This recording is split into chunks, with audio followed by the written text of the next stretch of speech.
Habari, karibu kwenye darasa letu kama ilivyo kawaida, na darasa lililopita tulijifunza namna gani au vidokezo au dondoo muhimu ambazo unatakiwa kujua kabla ya kupaka wanja. So leo tunaenda kuingia kwenye darasa lingine ambalo tunaenda kukuonyesha namna ya kuandaa nyusi zako kabla ya kupaka wanja, na maanisha namna ya njia rahisi ya kutinda nyusi zako kabla ya kupaka wanja. Na baada ya hili darasa utakuwa una uwezo wa kutinda nyusi zako wewe mwenyewe.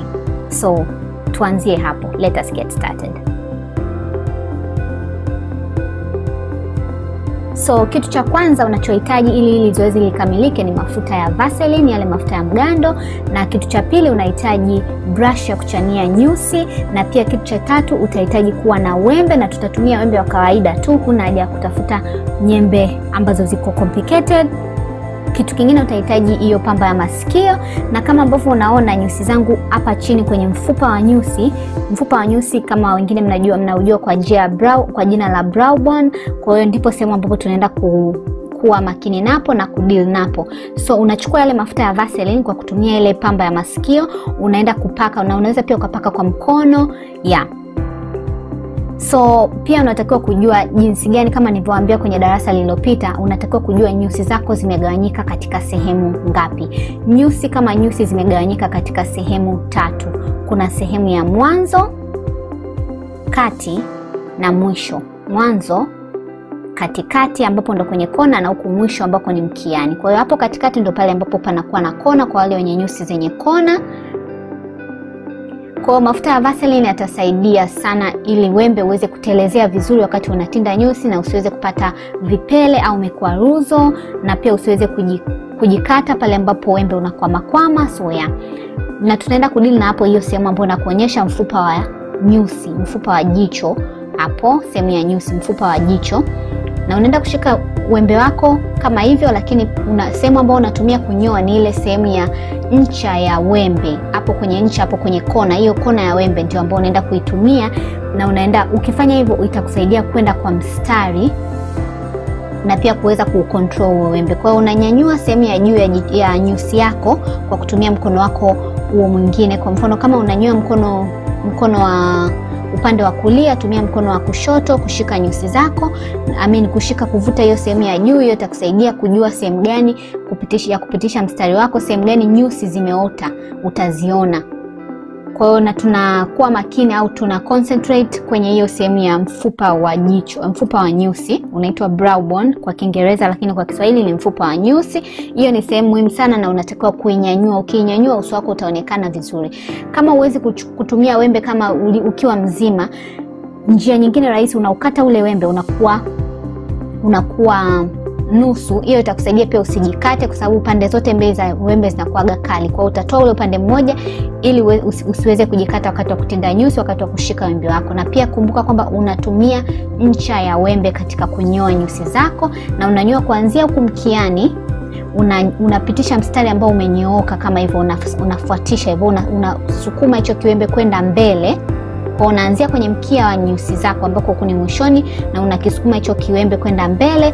Kisha unaweza kuwakisukuma mbele na nyuma ili uweze kuzitoa nywele zote ambazo hazitakiwi, ambazo zitakuwa zimeziba huo mfupa wa jicho lako, ambao sehemu ndio ambayo inatakiwa kunyanyuka kwenye nyusi zako, ili uweze kukupa uso ambao uko angavu, uso ambao unaonekana wewe, yani unakuwa haujazeeka, unakuwa uso ambao umeangaza, una nuru na unavutia. Kwa hiyo ukinyanyua sehemu ya kwenye mfupa, kama wewe hapa hii sehemu yako ya kwenye mfupa, macho yako yani yamekaribiana sana, jicho na nyusi zimekaribiana sana, hakikisha unanyanyua sehemu hii ya mfupa wa jicho, hapo ambapo unaona mimi nakata na nyoa hizo nyusi.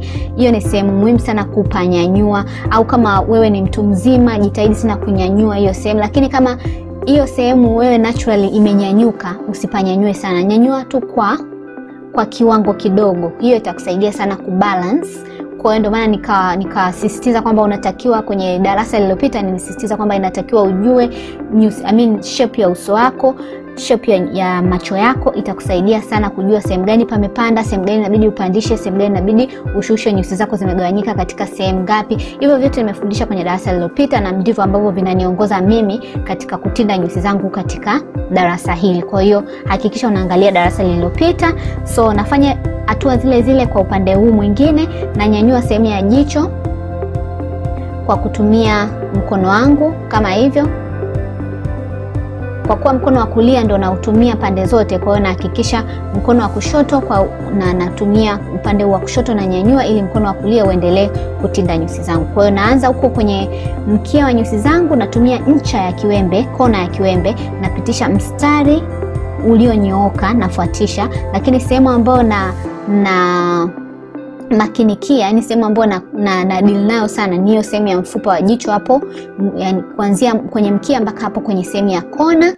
Kwa hiyo nataka usawa, yani nikipitisha wembe kutoka kwenye mkia kwenda sehemu hiyo ya kona, uwe mstari umenyooka, na nikija kuendelea kupitisha wembe mpaka sehemu ya mbele, nitakuta mstari wangu umenyooka kuanzia huku mwisho mpaka huku sehemu ya mbele. Ina maana nyusi zina uwiano, zimekaa kwa mstari, na ndicho ambacho tunakitafuta, ili nyusi zako zikae kama zimechorwa, japo hujapaka wanja, lakini nyusi zinakaa vizuri. Na pia hii inakusaidia usikate nyusi zako kupita kiasi. Kuna watu wananyoa nyusi wanatoa zote, au wananyoa nyusi wanapoteza ule uhalisia wa shape halisi ya nyusi zako. Unaponyoa nyusi unatakiwa ufuatishe umbo la nyusi zako. Kwa ufuatisha umbo la nyusi zako na upitishe zile sehemu ambazo kuna vile vinyusi vidogo vidogo vifupi vimeota, vile ndio ambavyo unatakiwa kuvitoa, na unatakiwa kunyanyua sehemu ya mkia mpaka sehemu ya kona ya jicho lako pawe pamenyanyuka, ili macho yako yawe angavu na uso wako uonekane uko kijana, unavutia lakini bila kuondoa uhalisia wako. So, na tunatinda nyusi sehemu ya chini tu. Huku juu tunatoa tu vile vincha ambavyo vinakuwa vinasimama au vinatokeza nje ya frame ya shape ya nyusi yako. Kwa hiyo unachana nyusi kwenda juu, kisha utaona kuna vinywele huku juu vimetoka nje ya frame ya nyusi zako, vimesimama. Kwa hiyo unapitisha kiwembe juu sana kuvikata vile vincha. Vinakuwa vidogo sana, au wengine wanakuta vinakuwa virefu. Kwa hiyo unavikata vile, lakini usikate ndani ya frame hiyo ya nyusi zako. Kwa hiyo nakata ambao vimetokeza nje ya frame, ili hata ukichana nyusi zinakaa ndani ya frame ya jicho lako, na ndicho ambacho tunakitafuta, tupate nyusi ambazo zina uhalisia bila kutoka nje ya uhalisia wa shape ya nyusi zetu, na ndivyo ambavyo tunataka.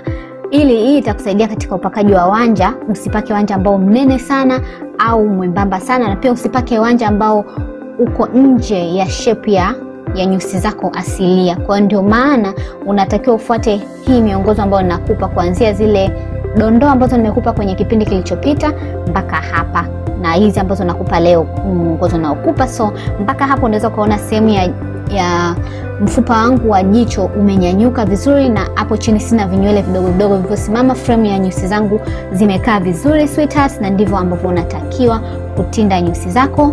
So naamini mpaka hapa utakuwa una uwezo wa kutinda nyusi zako mwenyewe bila kuhangaika, na hii itakupa matokeo mazuri sana wakati unapokuja kupaka wanja. So usikose darasa linalokuja. Tutajifunza vitu au bidhaa au vitu vitendea kazi ambavyo unahitaji katika kupaka wanja, vya muhimu ambavyo vinafanya kazi vizuri na vitakupa matokeo mazuri sana katika upakaji wako wa wanja, na hutohangaika tena. So usikose kufuatilia darasa lijalo, na pia usikose kufuatilia darasa lililopita, ili uweze kupata mlolongo mzima wa madarasa. Asante sana na karibu tena kwenye darasa letu lijalo. Bye bye.